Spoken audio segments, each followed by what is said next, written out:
রাজনীতিতে এক কথায় রাজা হয়, এক কথায় ফকির হয়। আর এই প্রতিপক্ষের ফাঁদে পা দিয়ে খোদ মন্ত্রী হারিয়ে বসছেন নিজের সম্মান।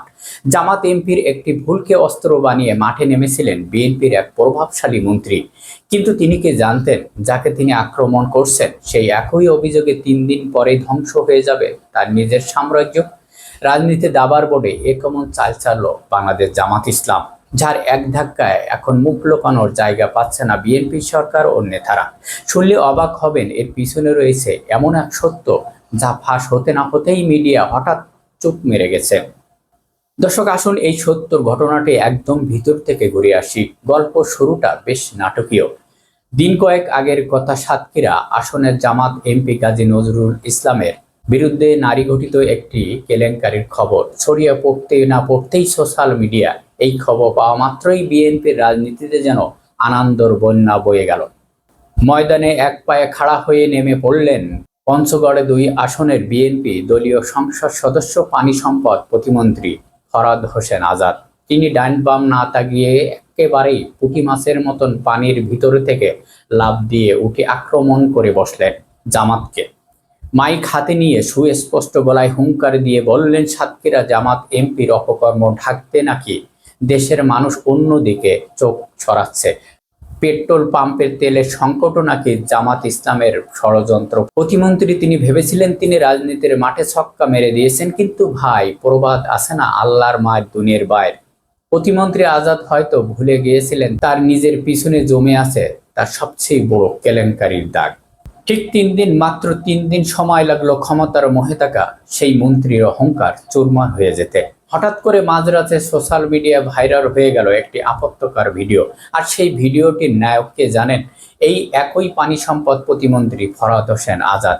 ভিডিও ছড়িয়ে পড়তে না পড়তেই পঞ্চগড় থেকে ঢাকা বিএনপির নেতাকর্মীদের গায়ে যেন আগুন লেগে গেল।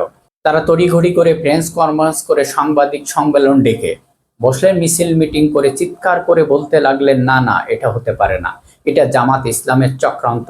আমাদের নেতা ধোয়া তুলসের পাতায়। এই ভিডিও নাকি এআই দিয়ে বানানো ফেক ভিডিও। তারা মনে করেছিলেন এআই বলে শব্দটা পার পেয়ে যাবে। কিন্তু গল্পের মোড় আনলো এক নতুন চরিত্র, ফ্যাক্টর চেককারী সংস্থা ডা দিছেন।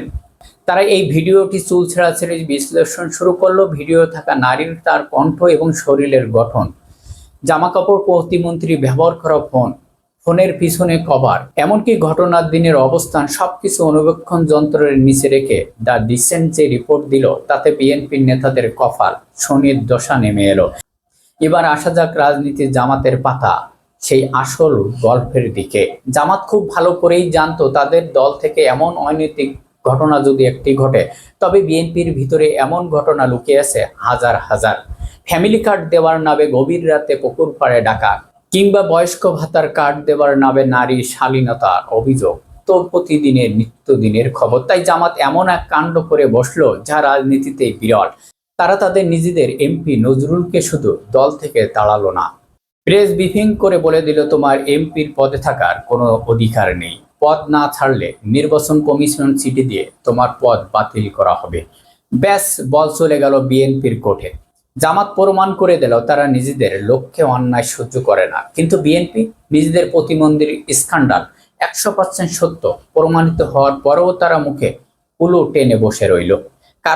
কারণ একটাই, ঠক বাজাতে গেলে যে পুরো বিএনপির দলটাই উজাড় হয়ে যাবে। জামাত এমপির ঘটনা নিয়ে যেসব পত্রিকা 25 থেকে 30টা রিপোর্ট ছাপিয়ে ফেলেছিল, দিনরাত টকশোতে আলোচনা ঝড় তুলেছিল, প্রতিমন্ত্রীর আসল ভিডিওর সত্য প্রমাণিত হওয়ার পরেও তাদের মুখে হঠাৎ কষ্টেপ লেগে গেছে।